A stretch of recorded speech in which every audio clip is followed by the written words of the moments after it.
Mr. Speaker, every great accomplishment begins with a vision, a dream that seems unattainable at first, but through perseverance and dedication becomes a reality. Mr. Speaker, I rise today to share with my honorable colleagues the status of the 2024 cruise. Yeah, Minister. Of the 2024 cruise ship season. Provide a snapshot of the projections for the remainder of the year and compare last year to this year. Mr. Speaker, the 2024 season began with a projection of 190 calls. Subsequently, a few additional calls were added following the budget debate in March, making 2024 an average cruise ship season. This year started well with 14 cruise calls during the winter months of January, February, and March, bringing 42,000 plus passengers to our shores. There were 6 cancellations, 4 of which were due to weather events. Mr. Speaker, during the second quarter from April to June, Bermuda received 60 cruise ship calls with 192,000 plus passengers and 5 cancellations, 3 of which were due to weather events. Mr. Speaker, July and August, which are part of quarter 3 statistics, these months saw 43 calls and 1 cancellation due to weather, bringing 170,000 plus passengers to Bermuda.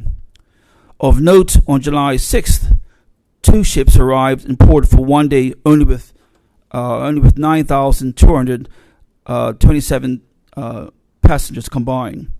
Both ships left at the same time, testing our transport infrastructure to its maximum. However, thanks to pre-planning and increased transport options, the day went well. Also, Mr. Speaker, you may be interested to know that the greatest number of passengers arriving on the same day was on Thursday, August 29th, with 9,975 passengers. Our transport infrastructure managed well compared to the largest ships days we had in 2023. This was due to having more public buses, ferries, and minibuses in service in 2024. Additionally, the well-conditioned, coordinated efforts of all the transportation team on the ground, working together from one end of the island to the other, made a significant difference. The queues for transportation were much shorter and more manageable than in 2023. One area identified this season that needs improvement is a queuing system for passengers getting back on board their ships at the same time, particularly on leaving days, and solutions are being worked out for future calls with individual cruise lines. Mr. Speaker, policies have been in place for this year to ensure that cruise ships do not arrive or depart at the same time during peak periods going forward for part of 2025 and all of 2026 going forward. This measure will alleviate the pressure on transport availability, especially on departure days, allowing ground transport operators sufficient time for turnarounds, especially for beach runs, ensuring shorter queues, and that passengers can return to the ships before departure.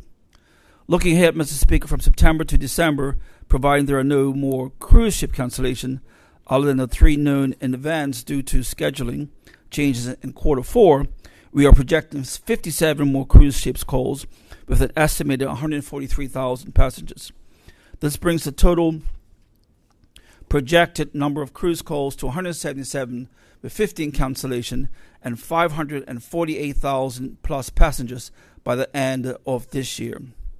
Mr. Speaker, comparing 2023 season, which saw 183 calls and 41 cancellations with 525,000 passengers, to 2024, we project a marginal increase of 22,000 plus passengers, or 4.3%, and a small decrease in the number of cruise calls by 6 or 3.2%.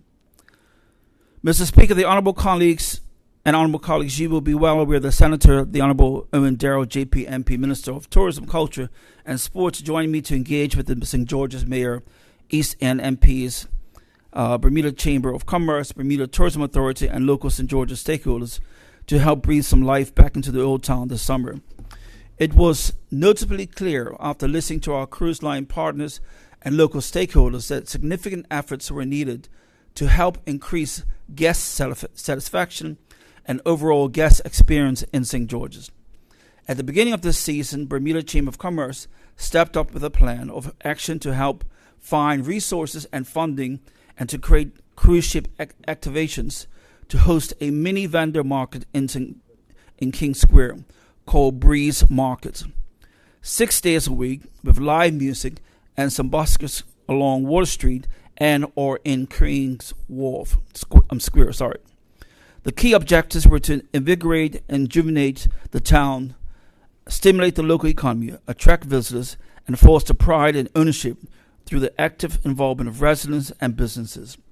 Midway through this initiative, the Breeze Market, which began at the end of May with 27 vendors, was touted as being successful and had already reached its first goal to rejuvenate the town.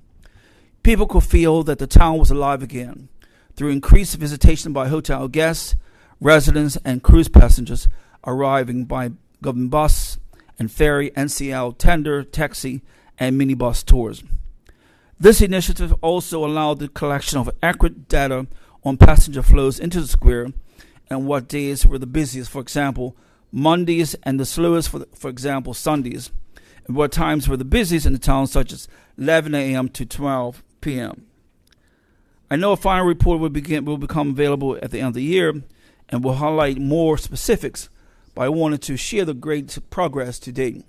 Marine Ports have also been running a ferry 5 days a week, Monday to Friday, and will continue that service through to November 2nd. Mr. Speaker, as we reflect on the achievements that this government has made, it is important to acknowledge the hard work that has brought us here. Success does not come overnight. It is a result of countless hours of dedication, sacrifice, and perseverance. It is a combination of the efforts of everyone who has contributed to our collective goal.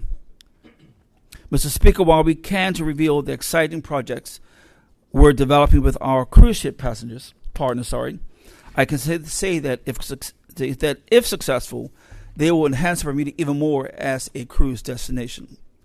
Mr. Speaker, we will not rest on our laurels. This government will continue to strive for excellence, to push the boundaries of what is possible, and to pursue our vision with the same passion and dedication that has brought us thus far.